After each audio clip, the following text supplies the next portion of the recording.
Méditation de la communauté des disciples du Christ vivant en ce vendredi saint de la semaine sainte, année liturgique A. Évangile de Jésus-Christ selon saint Jean.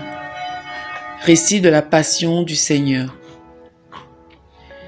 Après cela, Joseph d'Arimathie, qui était disciple de Jésus, mais en secret, par crainte des Juifs, demanda à Pilate de pouvoir enlever le corps de Jésus. Et Pilate le permit. Joseph vint donc enlever le corps de Jésus. Nicodème, celui qui, au début, était venu trouver Jésus pendant la nuit, vint lui aussi. Il apportait un mélange de myrrhe et d'aloès, pesant environ 100 livres. Ils prirent donc le corps de Jésus, qu'ils lièrent de linge, en employant les aromates, selon la coutume juive d'ensevelir les morts. À l'endroit où Jésus avait été crucifié, il y avait un jardin, et dans ce jardin, un tombeau neuf, dans lequel on n'avait encore déposé personne. À cause de la préparation de la Pâque juive, et comme ce tombeau était proche, c'est là qu'ils déposèrent Jésus. Acclamons la parole de Dieu. Méditation. Bien-aimés de Dieu, nous contemplons aujourd'hui l'amour inconditionnel de Jésus pour nous. C'est par amour pour nous que le Christ a accepté librement d'endurer les souffrances atroces de la croix. Jésus est crucifié, mais il est aussi exalté, glorifié, et par lui Dieu se donne à voir tel qu'il est. Non pas un Dieu vengeur, mais comme un Dieu plein d'amour. Dieu, c'est l'amour qui va jusqu'au bout de l'amour et du pardon. L'évangéliste Jean affirme en effet, ayant aimé les siens qui étaient dans le monde, il les aima jusqu'au bout. Ou encore, nul n'a de plus grand amour que celui qui donne sa vie pour ceux qu'il aime. Voilà jusqu'où va la solidarité du Messie avec l'humanité. L'amour du Fils de Dieu devenu homme. Il descend jusqu'au fond de la tristesse, de l'abandon, de la souffrance.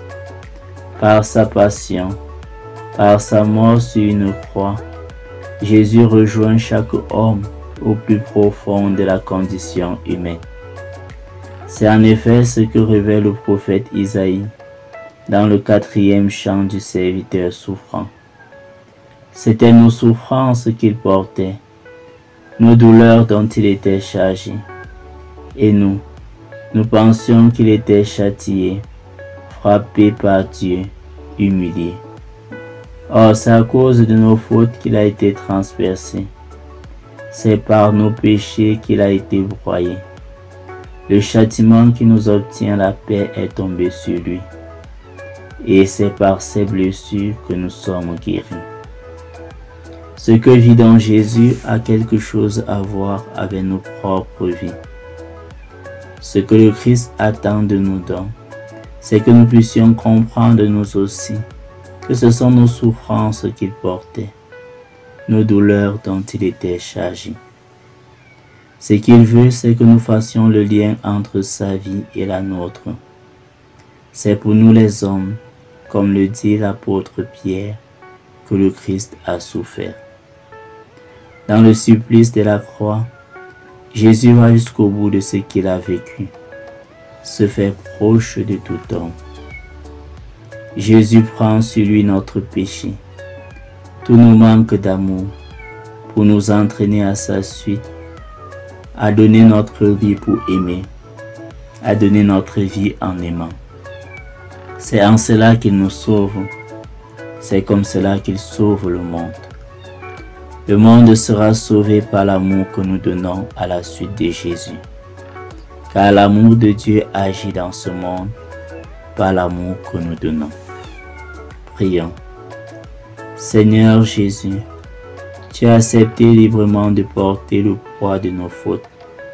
Accorde-nous une profonde contrition de nos péchés et un sincère repentir. Aide-nous à aimer comme tu aimes et à pardonner comme tu pardonnes. Intercession Prions pour tous ceux qui, par suite de la violence et de la méchanceté des hommes, des guerres, des injustices et des conditions sociales iniques, sont en proie à la souffrance et crient au quotidien leur détresse, qu'ils ne se sentent jamais abandonnés de Dieu. Exercice spirituel. Jeûner et communier aux souffrances du Christ à travers la participation au chemin de croix et à l'office de la passion.